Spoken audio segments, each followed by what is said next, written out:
O Centro de Controle de Contingência do Coronavírus alterou os parâmetros do Plano São Paulo, dificultando a migração das 17 áreas do estado para a fase verde. A nova classificação ainda obriga comércios e serviços na fase laranja a fecharem os estabelecimentos às 8 horas da noite, como forma de limitar as atividades noturnas. A mudança, segundo representantes do centro, visa atualizar o plano de contenção da Covid-19 de acordo com o estágio atual da pandemia. Assim, para migrar para a fase verde, a região terá de alcançar médias de 30 internações por 100 mil habitantes e 3 óbitos a cada 100 mil habitantes nos últimos 14 dias. As restrições também foram ampliadas fora de São Paulo. Conforme anunciado pelo prefeito Alexandre Calil na quarta-feira, Belo Horizonte vai restringir o funcionamento do comércio às atividades essenciais. O decreto que leva a capital à estaca zero, de acordo com Calil, foi publicado na edição desta sexta-feira do Diário Oficial do Município e entra em vigor na segunda-feira. E sobre isso, nós vamos conversar agora com o deputado estadual de Minas Gerais, Bruno Engler. Ele já está conosco aqui. Boa noite, deputado. Seja bem-vindo. Boa noite, Vitor. Boa noite a todos da bancada. Um prazer enorme estar falando com vocês. Deputado, para começarmos, qual a opinião do senhor a respeito dessas medidas que vêm sendo anunciadas pela Prefeitura de Belo Horizonte? Olha, eu entendo que as medidas são completamente absurdas, autoritárias e que ferem de morte o setor que mais gera emprego na nossa capital, que é o setor de comércio e serviços. É um setor que já vinha sofrendo muito durante a pandemia, sofreu diversas restrições, perdeu muito dinheiro, perdeu muitos negócios, muitos empregos foram perdidos nessa área e agora com esse novo lockdown nós vamos ver mais estabelecimentos fechando, mais empregos sendo perdido e o caos para a nossa capital. Belo Horizonte é uma cidade onde o setor que mais gera emprego é o de comércio e serviços e o segundo setor que mais gera emprego é o da construção civil. O novo plano diretor do prefeito Alexandre Calil entra em vigor esse ano, vai espantar o setor da construção civil e agora o setor de comércio e serviços toma mais esse duro golpe. Então eu fico preocupado com o desemprego que nós vamos ver em breve na nossa capital. Ana. Deputado, essas restrições agora, né, ampliadas como uma canetada aí executiva, elas são embasadas em algum estudo, em alguma pesquisa? E se são embasadas em algum estudo ou pesquisa, isso foi apresentado para a população? Na verdade, a justificativa que a Prefeitura apresenta é a taxa de ocupação dos leitos de Covid. Só que a CDL levantou um dado muito interessante e que nós fomos atrás e confirmamos. Hoje, a taxa de ocupação de fato está alta. Nós temos 217 leitos ocupados da Rede SUS BH para 247 leitos disponíveis. Só que em agosto, nós tínhamos 355 leitos ocupados para 424 leitos disponíveis. De agosto para cá, o número de leitos Covid em Belo Horizonte foi reduzido em 40%.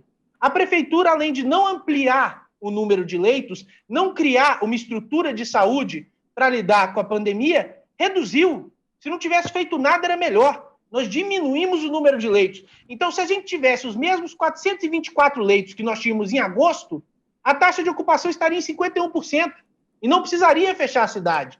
Então, eles alegam que a taxa de ocupação dos leitos está em 80% e por isso é necessário fechar, só que não explicam que eles diminuíram os números de leitos Covid. É um desserviço que a Prefeitura tem feito. E, mais uma vez, o comerciante pagando a conta. Logo que essa pandemia começou, para atender os interesses das empresas de ônibus, o prefeito Alexandre Calil permitiu que as linhas de ônibus de Belo Horizonte fossem reduzidas. Você olha para qualquer ônibus em BH, todos lotados. Mas no ônibus não passa Covid, agora no comércio passa. É um absurdo, uma hipocrisia e algo que prejudica muito quem gera emprego e renda em BH. Próxima pergunta é do Paulo Figueiredo Filho. Diga, Paulo. Deputado, eu concordo com tudo que o senhor falou, mas agora, nas últimas eleições municipais, o povo deu seu recado nas urnas e reelegeu o prefeito com uma votação bastante expressiva. Democracia tem um pouco disso, né? O povo toma as suas decisões e depois arque com as decisões que tomou. São merecidas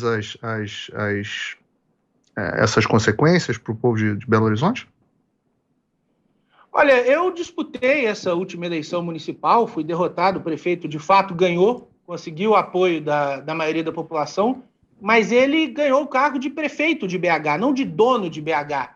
E ele se vale da prefeitura para retirar a liberdade de diversos belo-horizontinos e prejudicar, e muito, a situação da nossa capital. A gente tem que pensar que não é todo mundo que votou no Calil. Quantos desses comerciantes que estão quebrando não votaram no Calil? Quantas dessas pessoas que vão perder o emprego, porque as empresas onde elas trabalham vão fechar as portas, não votaram no Calil? Então, infelizmente, muitos que não apoiaram esse tirano também estão pagando pato. A gente não consegue separar Belo Horizonte entre aqueles que apoiaram o prefeito e aqueles que não apoiaram. E todos os belo-horizontinos sofrem as consequências dessa administração desastrosa. Então, por mais que ele tenha sido eleito, foi sim eleito, o mandato dele está aí, ele tem o direito de exercê-lo, mas ele não pode retirar a liberdade dos belo-horizontinos e prejudicar a população, porque quem sofre é Belo Horizonte como um todo, e não só os eleitores do Calil. Deputado, nós nos últimos dias trouxemos aqui informações de vários locais do país, de várias regiões, várias cidades que estão registrando manifestações contra as medidas de isolamento que vão sendo impostas por prefeitos e governadores. Queria saber do senhor a situação aí em Minas Gerais. Acontece alguma movimentação parecida? Sim, tem acontecido algumas manifestações, a população tem se mobilizado. Hoje mesmo parece que teve uma manifestação em frente à prefeitura, do pessoal das academias, e os representantes do setor de comércio e serviços, representantes lojistas, se organizaram para fazer uma manifestação conjunta, segunda-feira, às 10 horas da manhã, em frente à prefeitura, exigindo a reabertura do comércio, exigindo o direito de trabalhar, de poder levar o seu ganha-pão para dentro de casa, de poder sustentar as suas famílias. Então, a gente vai ter essa manifestação, fica inclusive o convite a quem é de Belo Horizonte para estar lá conosco, do setor comercial de Belo Horizonte, nesse grito desesperado de ajuda, porque é um setor que está agonizando, está sofrendo muito, e que isso vai causar um drama muito grande para a nossa cidade, porque não só os empresários sofrem, toda a cadeia de empregos que é perdida gera sofrimento, gera desemprego, gera miséria e piora muito a situação da nossa capital. Então, eu posso dizer para vocês que segunda, 10 horas da manhã, já tem um ato marcado, organizado não por um grupo específico, mas por diversos grupos políticos e representantes do setor comercial, do setor de serviços, que estão indignados com esse novo decreto. Muito bem, nós conversamos aqui com o deputado estadual Bruno Engler, de Minas Gerais. Obrigado pela entrevista, deputado. Boa noite. Boa noite. Eu que agradeço a oportunidade, o espaço. Um abraço aí para a Ana, para o Paulo e para você, Vitor. Obrigado. Bom final de semana por aí.